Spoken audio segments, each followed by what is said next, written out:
Hello, everyone. My name is Angelica Ross. Some of you may know me from, a couple TV shows, maybe Pose, maybe American Horror Story, but maybe as the founder of Trans Tech. But today, I am here to have a very important conversation with some very important people. We're here to talk about the state of trans rights across the country and what challenges and joys that we are seeing in our community. Also, how the Biden administration can help make change for trans people. We'll be covering lots of different issues that affects trans people, and we'll talk about a few things the federal government can do, including give us all access to accurate IDs that reflect who we are.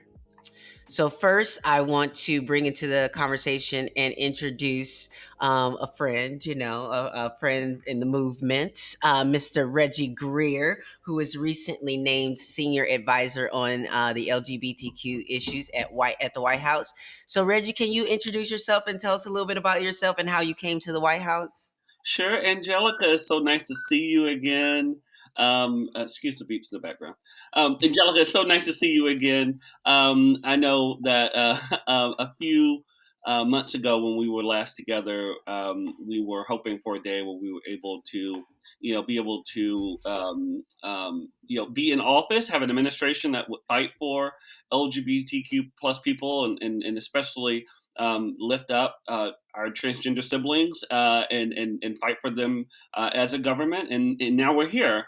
I came into government because I've always felt like including voices of the from underserved communities and engaging people who don't have who aren't who haven't always had a voice in government was a passion of mine, and I'm happy to have made a career out of this. Before joining the administration, I was on the campaign.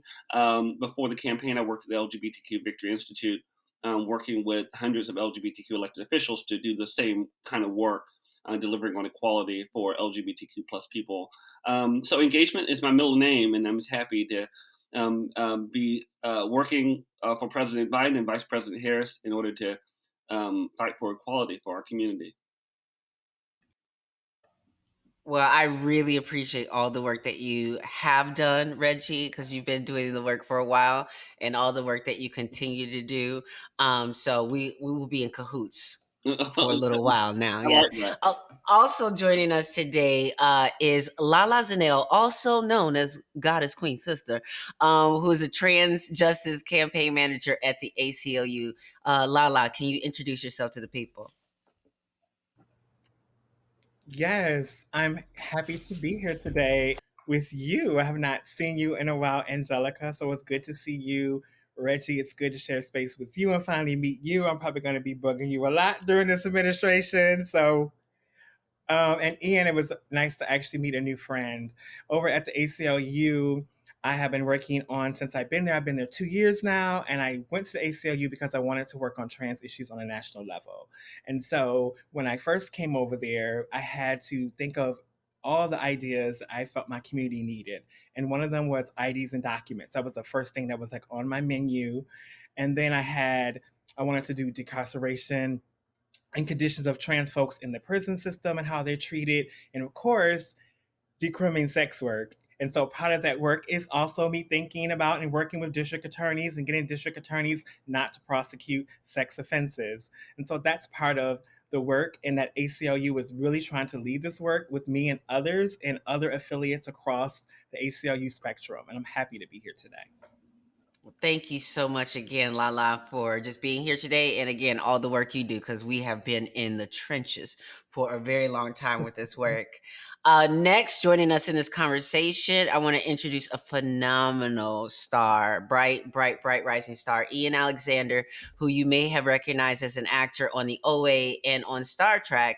And also, Ian is going to be a part of a project that I had the privilege of producing with the E Network, the E True Hollywood Story Network, that's going to do a feature on actually what the experience of trans people are in the industry right now. So, Ian, thank you for lending your voice to that. And thank you for lending your voice to this conversation today. Can you tell the people a little bit about yourself? Thank you so much, Angelica, Lala, Reggie. It's an honor to be on this panel with all of you. You all do such amazing just hard work, and I am so inspired endlessly by you. I am an actor, as Angelica mentioned. I am in the OA and Star Trek Discovery, and I was in a video game, the sequel to the classic The Last of Us. And my work is bringing authentic representation of trans youth, specifically Asian American trans youth, because I am of white and Vietnamese descent. And there aren't many transmasculine and non-binary people that look like me on screen right now. And so my job is to show people that we exist and that it's okay to be trans, and it's okay to be, to express your gender in different ways that might be out of the norm. It's okay to wear makeup and explore different styles of fashion. All of that can be genderless, and it doesn't need to be binary. And so I just do a lot of advocacy for trans youth because I am a trans youth, and that is my passion. Well, that's amazing. Thank you, Ian, for joining us in this conversation. Again, we have just a brilliant panel of folks who are going to dive in. And I first want to talk a little bit about context. It's something that my friend, Dr. Jamie Washington, always taught me over at the Washington Group, but he would always talk about, let's talk about context before we get into the content. So, okay, context. Why are we even here having this conversation? It's just, the Trans Day of Visibility is right around the corner. And I think that it's with this new administration, with the constant attacks on the trans community. Look, it is very clear to us that a change in administration has not necessarily changed the wave of anti-trans bills that have been coming across the country. And so we need to kind of talk about this and get a game plan, an inside outside game plan, because we got some folks that are on the outside. Because look, y'all, I'm in Hollywood right now and I'm doing my thing, over here. We got LaLa on the inside at the ACLU. We got Reggie on the inside, you know what I'm saying, at the White House. So we got to talk about this inside outside strategy here, and especially across all the spectrums, because like we say, when we talk about IDs, this has very real consequences for trans adults as well as the youth. And so I'm glad that we have such a spectrum of folks, because I'm not a spring chicken anymore. So thank you very much, Ian, for joining us and bringing that perspective here. So with that being said, what have been some of the negative and positive? So first, we'll start with the negative. What have been some of the negative effects that the pandemic has had on our trans community?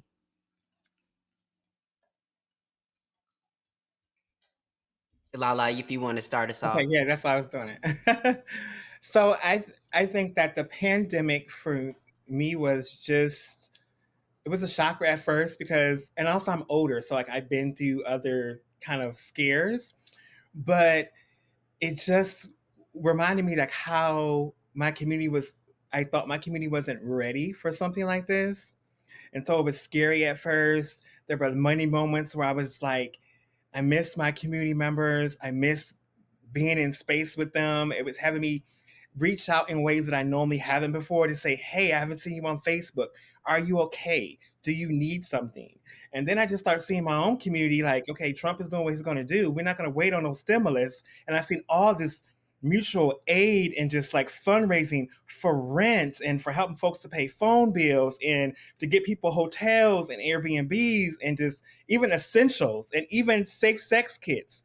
It was funny to me how people thought that the pandemic was going to stop sex. If anything, it made sex more prevalent because people have more time on their hands. And so just to see my community really show up in ways that was like, wow.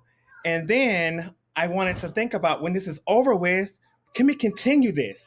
We don't need systems anymore. We got people out of prison. We Right. got all these, we don't need these systems anymore. And so I want to keep these ideas going that we created, because the system tells us you cannot let people out of prison early for lower end offenses. You can't be fundraising for your own money. There's going to be tax, ramifications for that. But we've came up with all these new ideas. I see new entrepreneurs, and that's exciting for me as a trans woman to see my community do so many amazing things. Like I said, I'm older, that back then I probably would not have seen this had the pandemic happened a couple of years ago. I don't think that we have evolved enough to be that resourceful. So it sounds like you're saying too, like part of the negative experience was obviously as a community, sometimes we're all we got. And so not being able to gather together, not being able to do certain things was a negative aspect, but we figured it out. And like we do with community, one of the positive sides is that we show just how we take care of each other and how we will always take care of each other. And what I also noticed obviously about this time is like you said, all the things that people said weren't possible all of a sudden were possible. Jobs that you said could not be done from home or remotely all of a sudden can be done from home and remotely. Ian, did you notice any other negative and positive effects of the pandemic? I was going to say the pansexual on our community, but that's another term. We'll teach people all the terms. But the pandemic, that's what we're talking about. Have you noticed any negative and positive effects of the pandemic on our community? I definitely have noticed a lot of what Lala mentioned, so I'm a post 9/11 baby. I was born like right before 9/11, and I grew up in this sort of age of, fear and this sort of like propaganda and like a lot of anxiety. And so when the pandemic happened, I think a lot of my generation were just sort of so shocked that we were just kind of like, okay, this is just the way that life is going to be now. And a lot of us just got so angry and fed up with things that we had noticed were a problem for a long time. But now we're just like, there should not be people living on the streets. There should not be people going hungry. We have enough resources. We cannot give up. We have to help each other. We must. There's no other option. And so at this point, we're seeing like over 75 state bills that are attacking trans people, mostly young trans people like myself. And some of these bills are, criminalizing medical care, like hormone access or surgery access, gender affirming surgeries.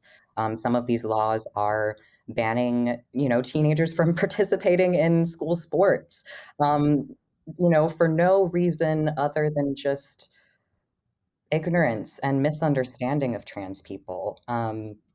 And it feels quite alienating and invalidating to live, in a society that it's already so hard as a trans person to exist, as you all know, to just day to day get by in, accessing healthcare, in, just trying to find community and people that understand you and respect you, trying to get support from family and, religion and school and institutions, and there's always rejection at every single step that we have to take. So trans people have to be like 100 times more resilient in order to endure all of that.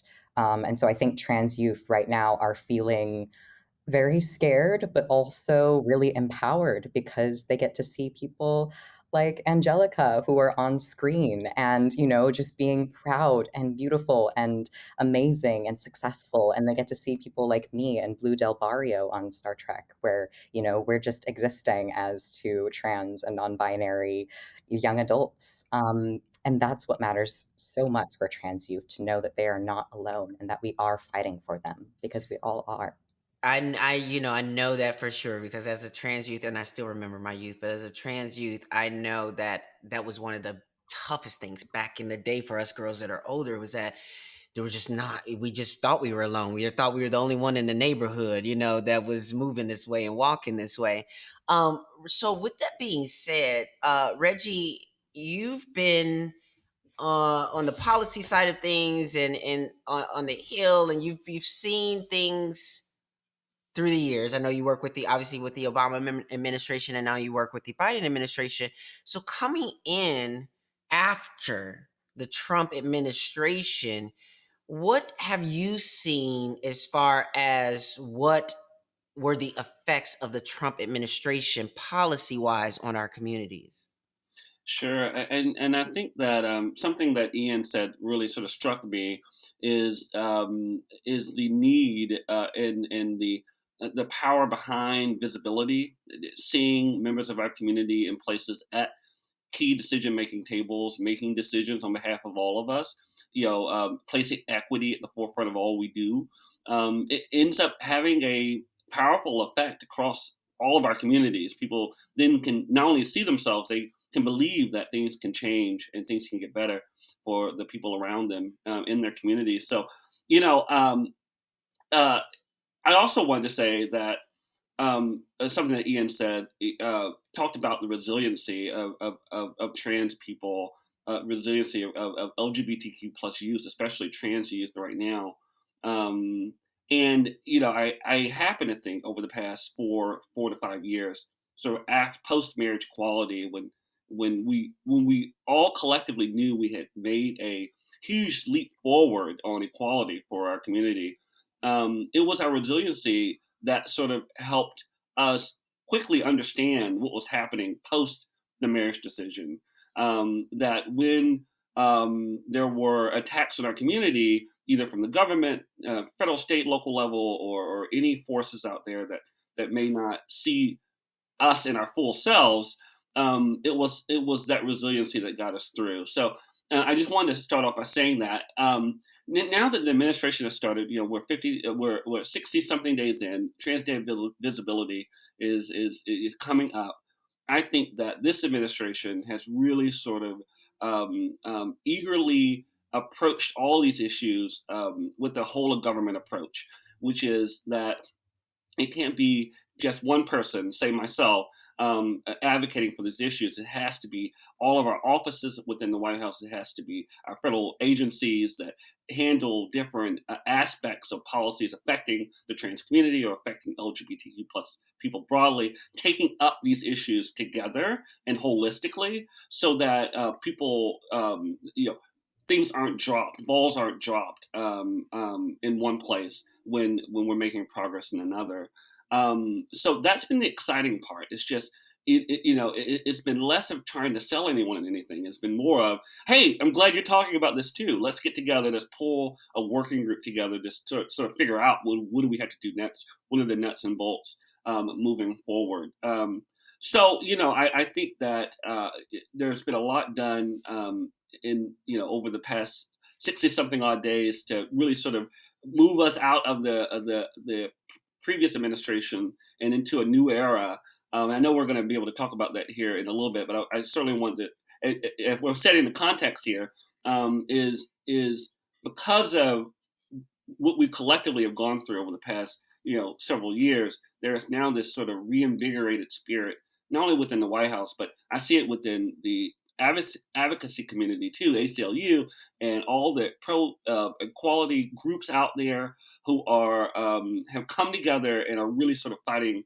to push our community forward. And it's really an incredible thing to watch. Just this entire community-wide effort to ensure that our people are protected, receive the resources they deserve, and are protected under the law. But I think what was interesting about what you said, just around, it sounds like what you're saying is in the experience that you're having right now, it's less of needing to convince folks sort of to get on with the program. And it's more so glad that you're talking about this. But, like I said, from the time of the Trump administration, we saw just these repeated attacks from the ban from the military, Department of Education removing trans student support guidelines, attempts on the rollback of healthcare non-discrimination protections, shelter non-discrimination rules.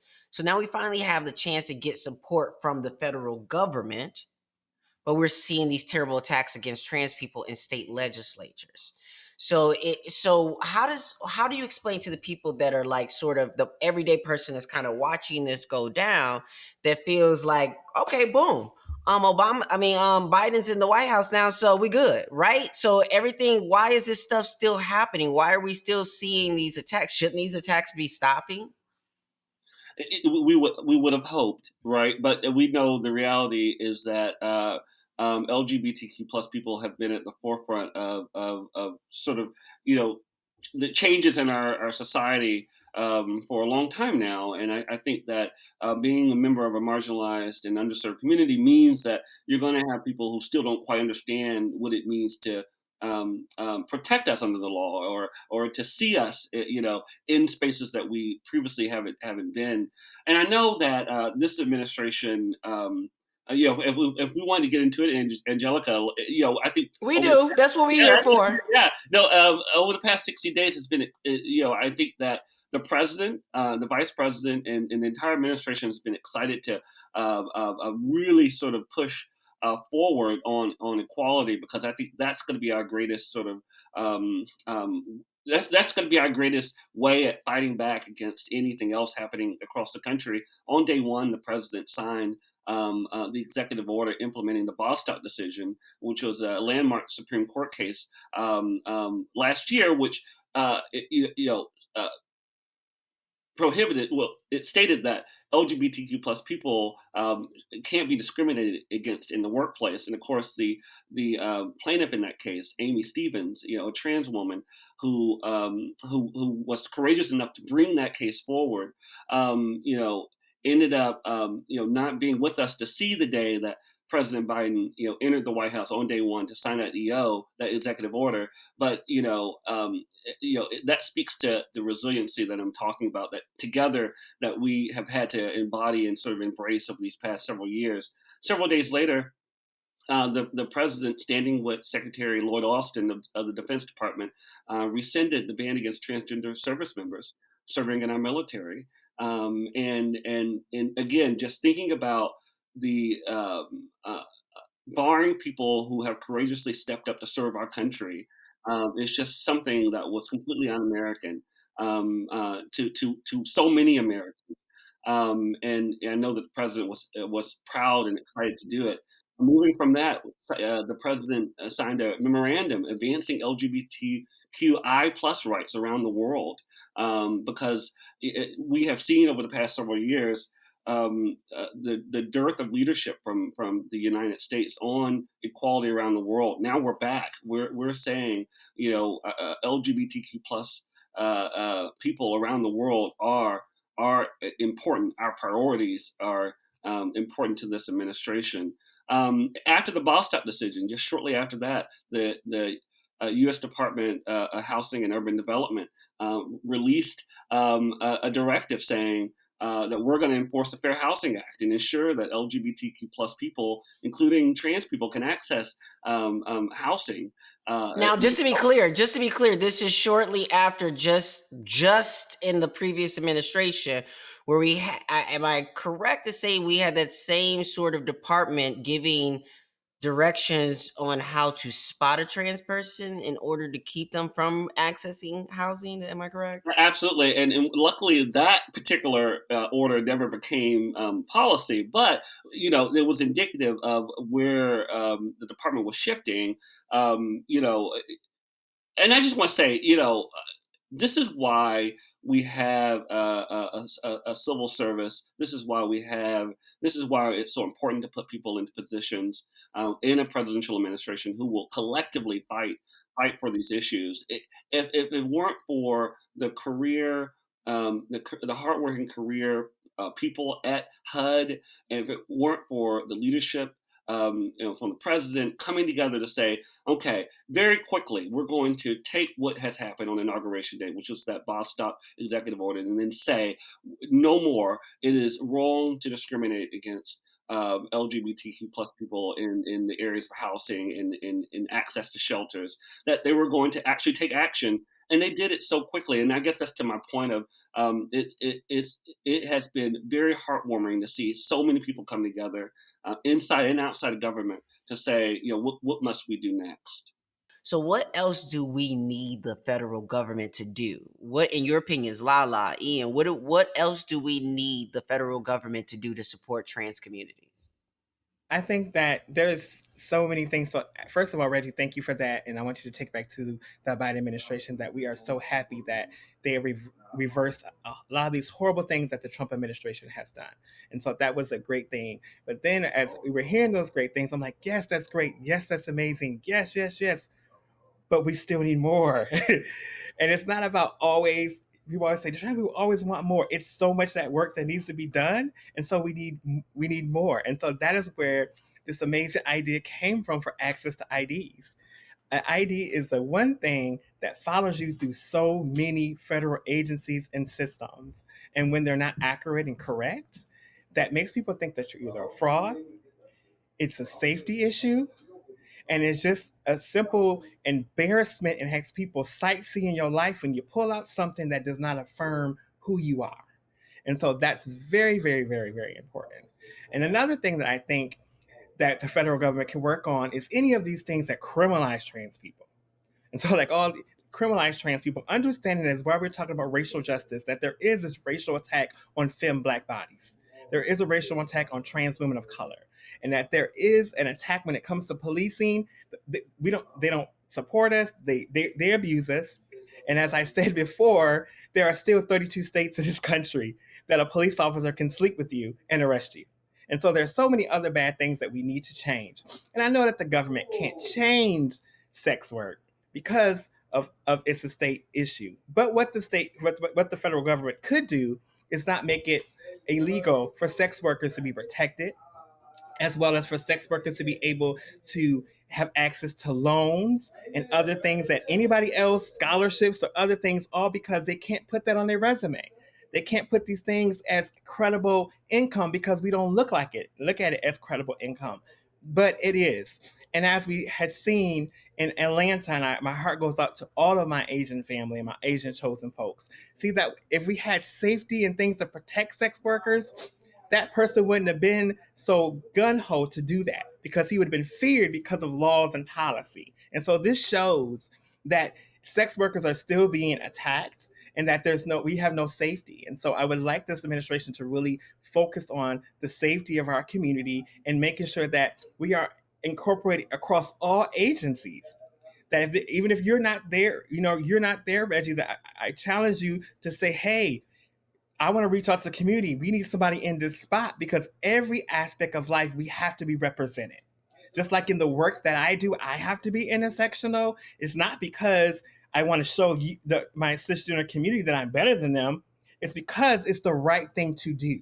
I cannot live in a world if I'm not thinking about all the living beings that are here. Sometimes it's disappointing to me that dogs got more rights than trans folks. I love Ooh, my baby. yeah.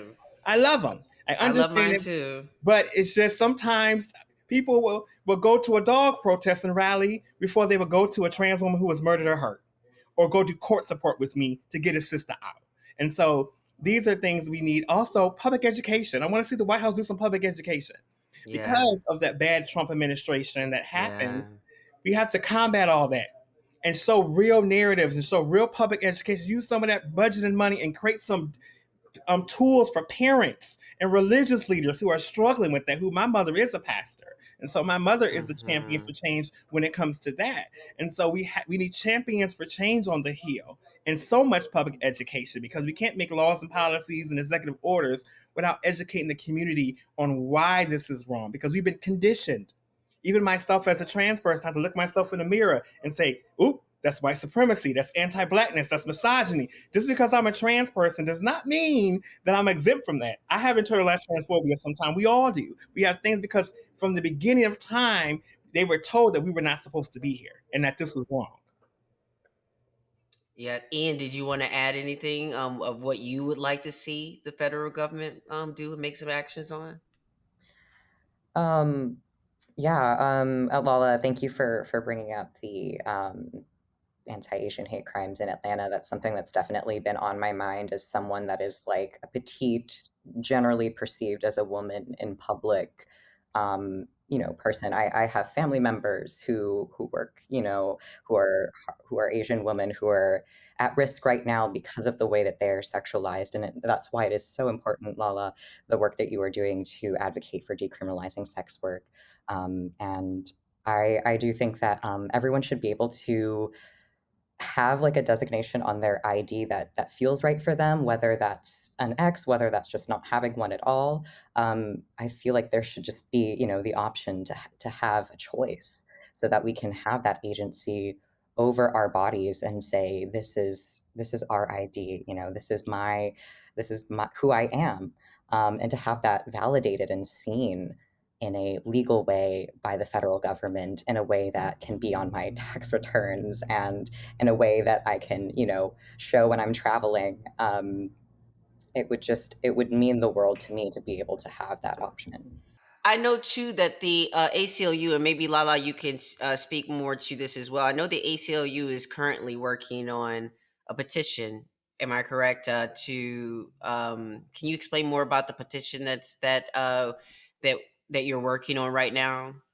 Yes, yes. Right now, we have a petition that is out for the gender marker. We would like Biden to sign this gender marker executive order. We know that the Biden administration has the power to sign this gender marker bill for us. And by signing this bill, we're just simply asking the White House to take away the requirements for a medical letter to update your gender marker. And if you want an X gender marker, an M gender marker, or an F gender marker, it would be more easier for folks who are going into those systems when you don't have to do the medical letter, depending where you live at, that costs money. If you were a person like myself who had to pay legally to get my name changed and had to pay a lawyer and all that stuff, every time I have to go to those federal systems, I have to go to the court, pay for this other paper, which some copies are like 15, $20. Community doesn't have that. If I didn't need the medical letter, I can just go and say, this is who I am. This is a gender marker that I want. And swiftly it gets done. Right now, it's hard because some states and some places require that medical letter, and sometimes it's hard to get that. And so we're asking you all to sign the petition. Folks who are listening to this today, we have 70,000 signatures so far. We want to push it all the way over. Please share the air networks. But that's what we want as far as the next step for our trans community, because as I said earlier, that is the entry point to so many things in life. I remember I was living in Atlanta and got a job I had an interview at a bank inside of a Kroger's. And I went to the interview and went through all the processes. I was so nervous because I was like, I know when it gets to the part, I'm going to have to unveil myself. I'm going to have to make this long explanation in Atlanta, which is the South, explaining why I look like this. And that's a different gender marker on there. And then they said, come in, bring your paper and documents. It was a final, they was about to give me the job. And I had to explain. And the look on the face explained it all. And they said they were going to call me back. They never called a girl back. And so I know the pain of trying to work and trying to go to college and trying to be in the world when you don't have those things that affirm who you say you are, not who those systems think you're supposed to be, but who you know in your heart you are. It makes you stressed out. It's for your safety. You become depressed. It makes you feel like you're not worthy. And it's a lot that happens in our community because of just a simple identification will make you feel so small because of the questions and all that comes with that. You don't want to have to go through your whole medical history in your life to a stranger. This is a real issue that affects a lot of real trans people in our community.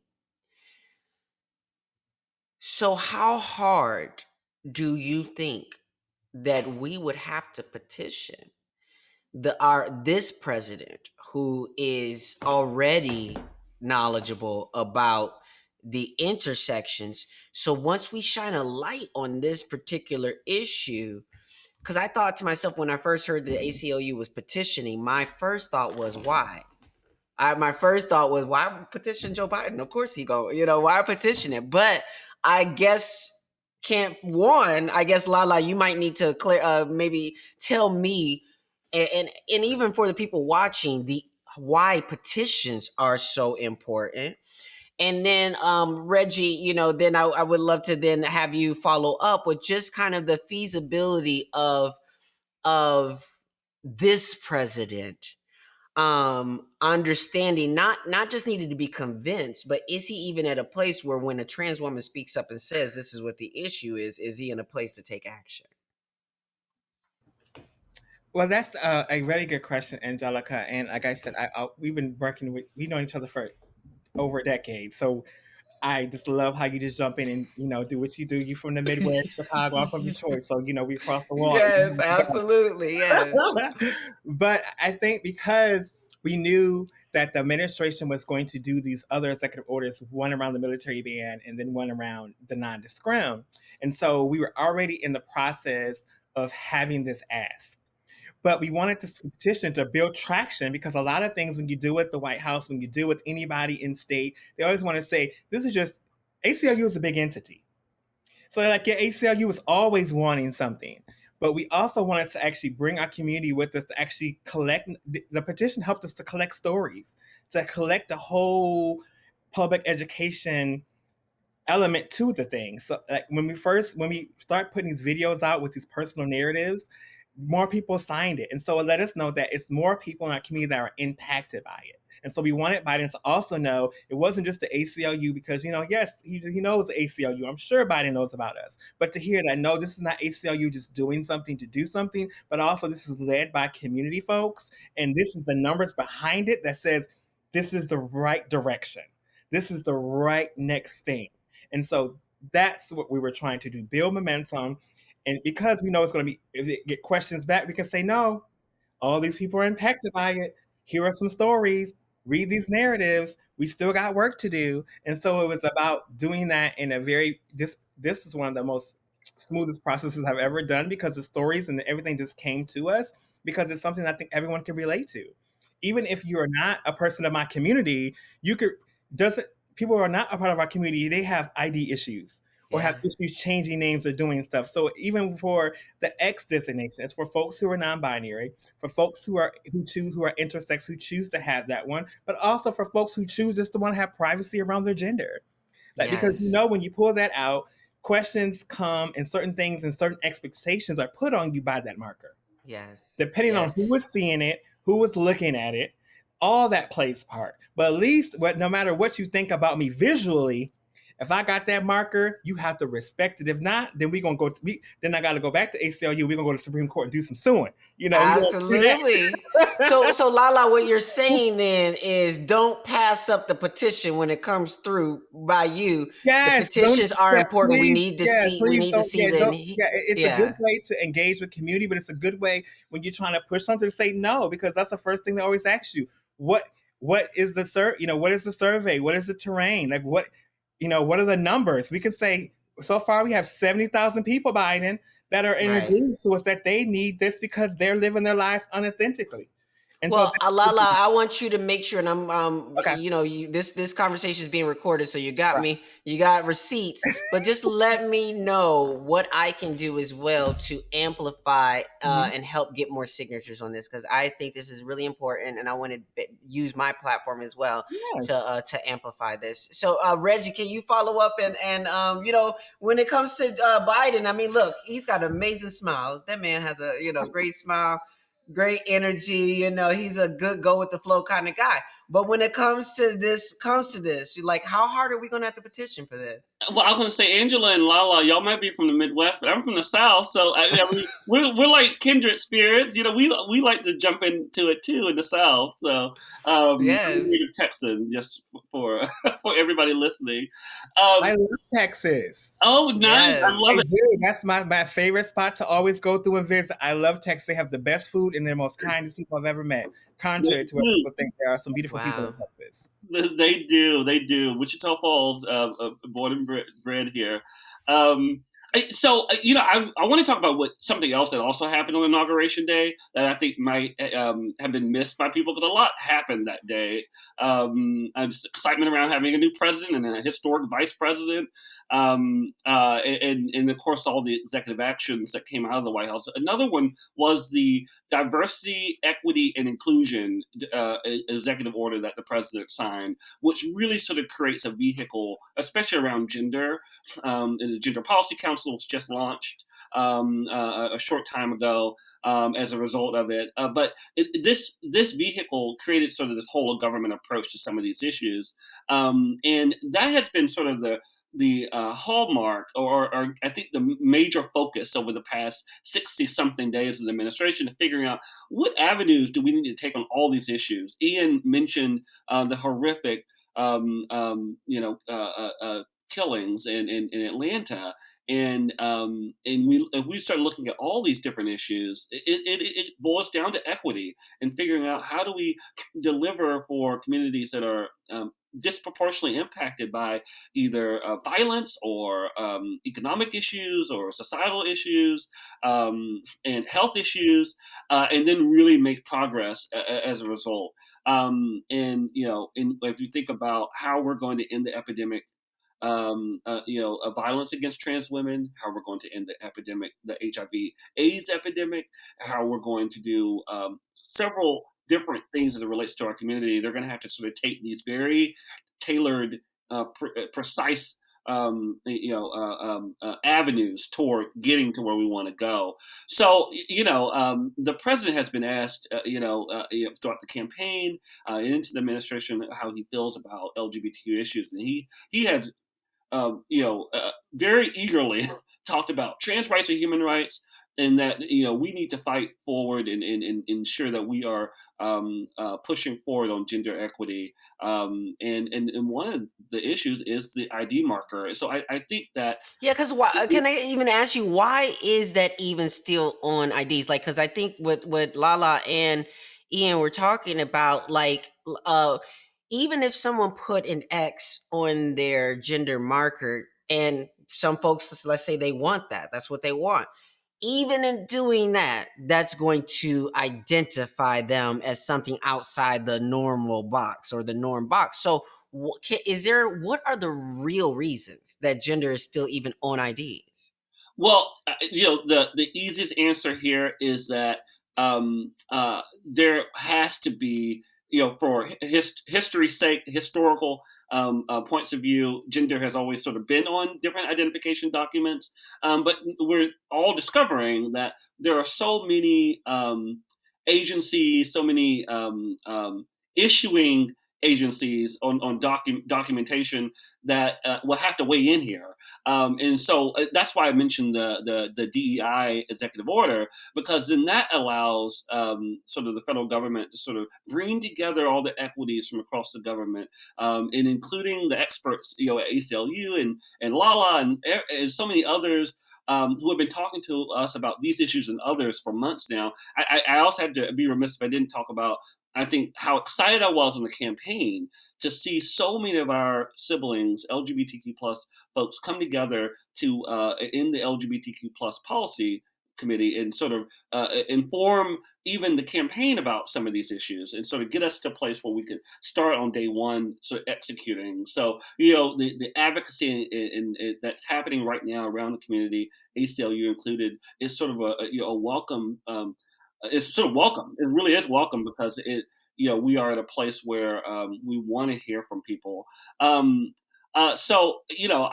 am excited that in looking at all of these issues, including gender markers, we're going to have a whole of government approach where we're going to bring people together and like figure out the right way forward here. So it's done right. I think that's where I really wanted to get to, is that all these issues have to be done right so that we can actually mitigate some of the societal problems that you mentioned, Angelica or Lala. People going into work, people having to use identification to gain something or to access something. We got to make sure that those processes are worked out so that people can do that safely and effectively. And so, right now in social media, and in the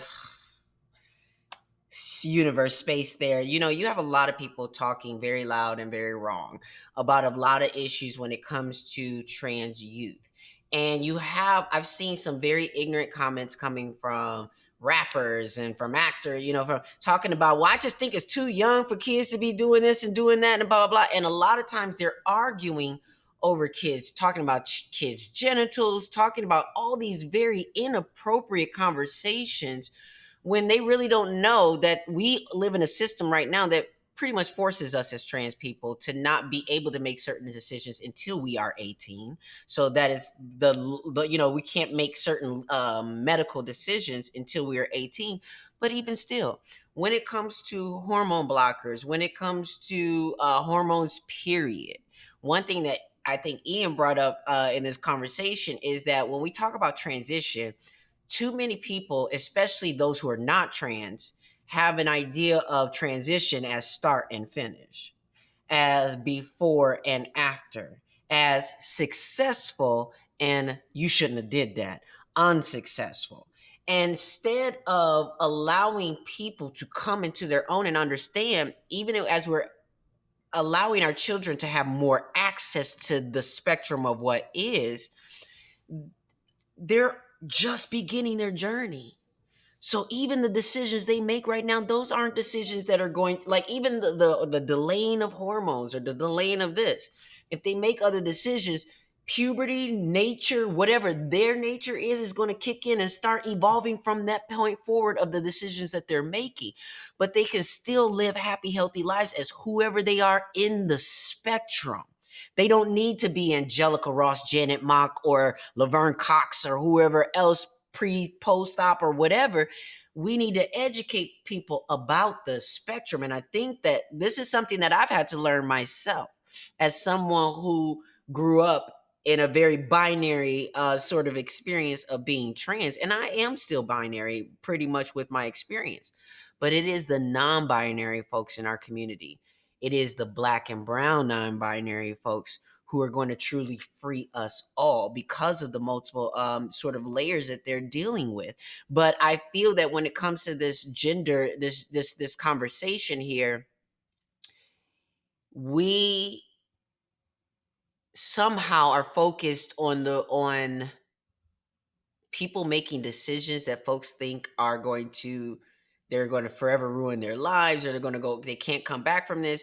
And they don't seem to be talking to a lot of trans adults who will tell you, who most of us haven't turned back from from where our direction, and most of us will tell you, if we had what the kids have now.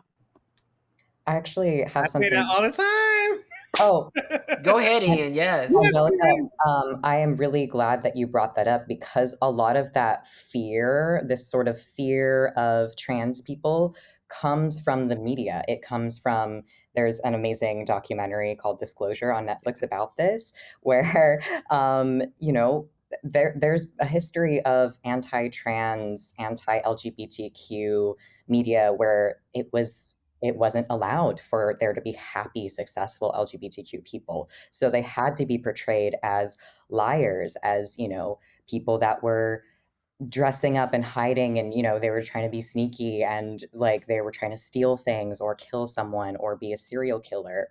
It's all about portraying this sort of dishonest trans person narrative that creates a lot of this distrust in the general public without them even realizing where it comes from, because it's just so deeply ingrained in the media from their childhoods that they don't even realize that they inherently get confused when they see someone that doesn't align with their idea of like what a man should look like or what a woman should look like. And so then they react to that confusion with aggression because that's the only way that they feel safe to react.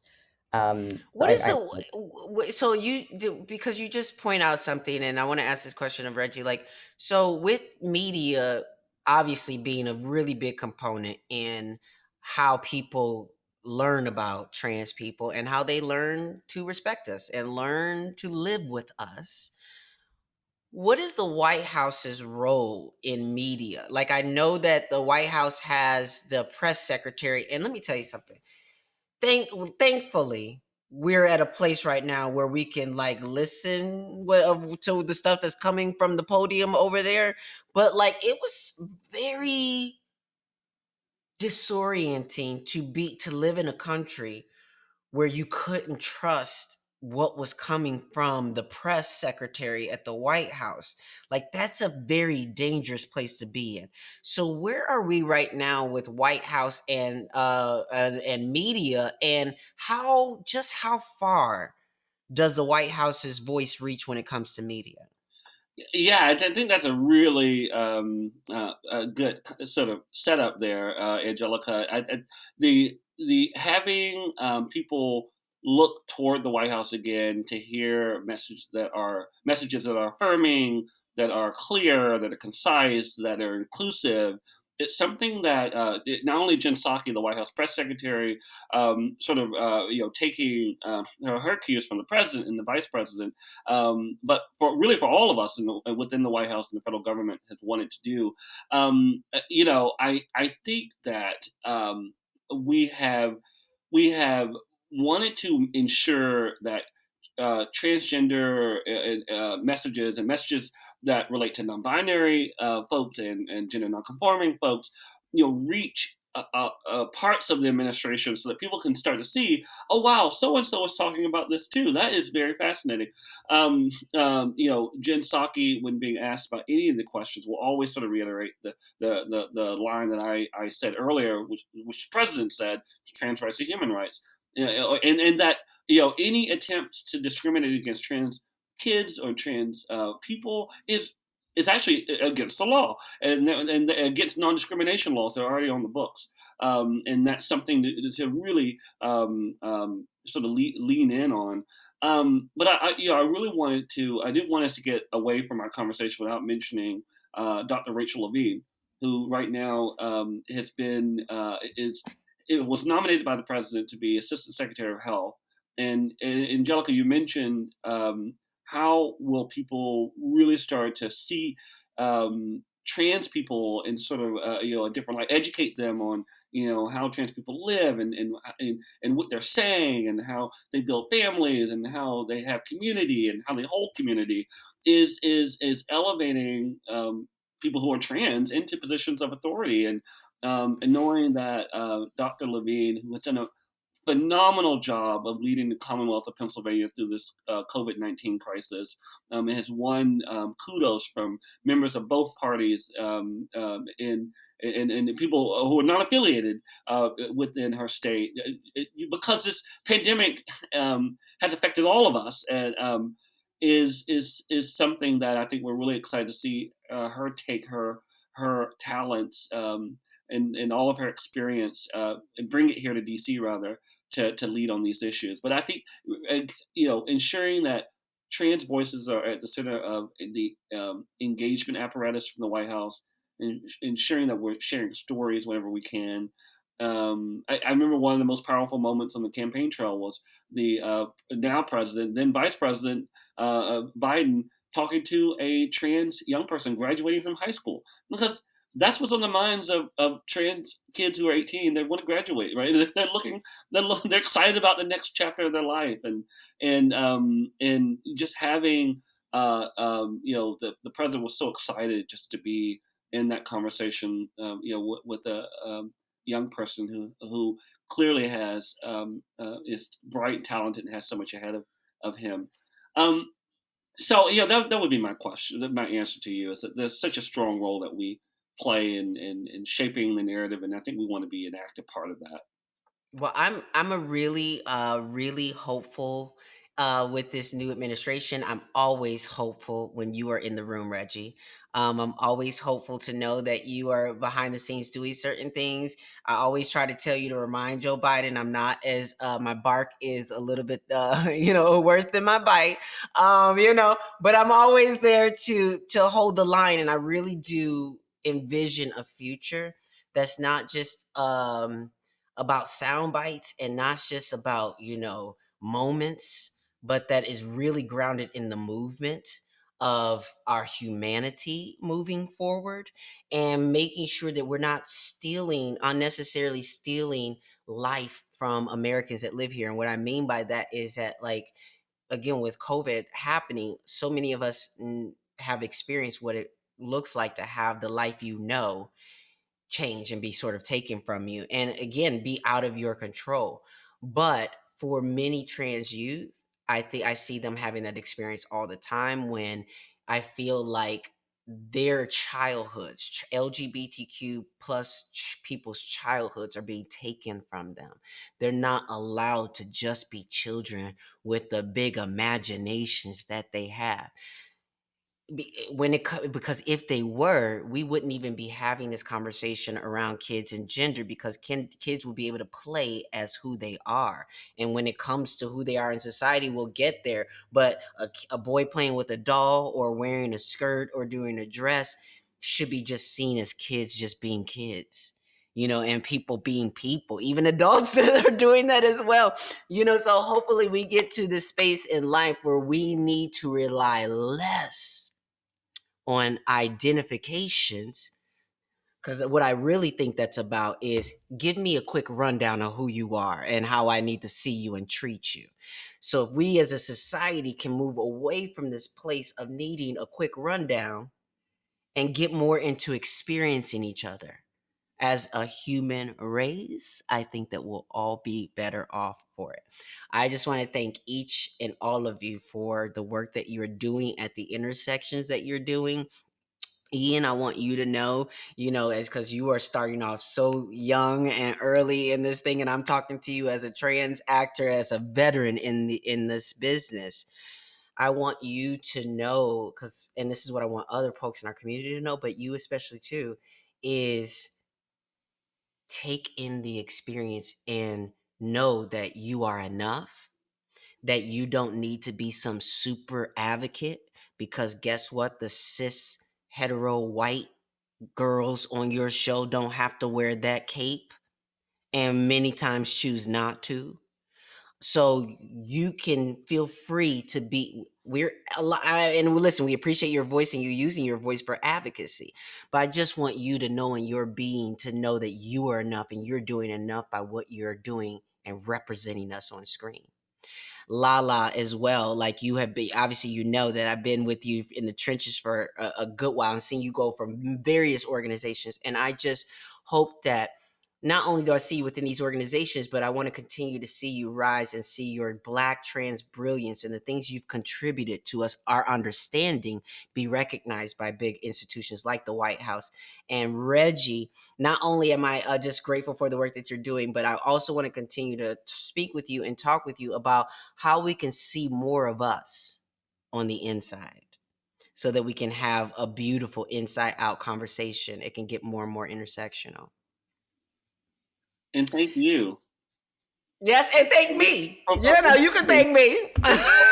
You. Thank you, Angelica. Yes, You're thank incredible. you so much for doing this and always showing up and just really juggling so many hats. I've always appreciated that from you and appreciated always your advice and wisdom and those little micro minutes that we've had, and just to see everything just manifest in the way that it has. And I wouldn't be me if I wouldn't tell y'all. Y'all have until March 31st to sign that petition. You can sign that petition at aclu.org/they the people. We have 70,000. We wanted to shoot it up more. And we're going to present it to the White House on the Trans Day of Visibility, as well as we will have another town hall coming up very soon on April 14th, where you can learn more about the wave of bad bills moving through the state legislature, which will target trans equality, abortion care, and voting rights. So please stay tuned. You got to be informed so you know how to move. Absolutely. Stay tuned, stay informed, stay active. Thank you, everybody, for joining this conversation.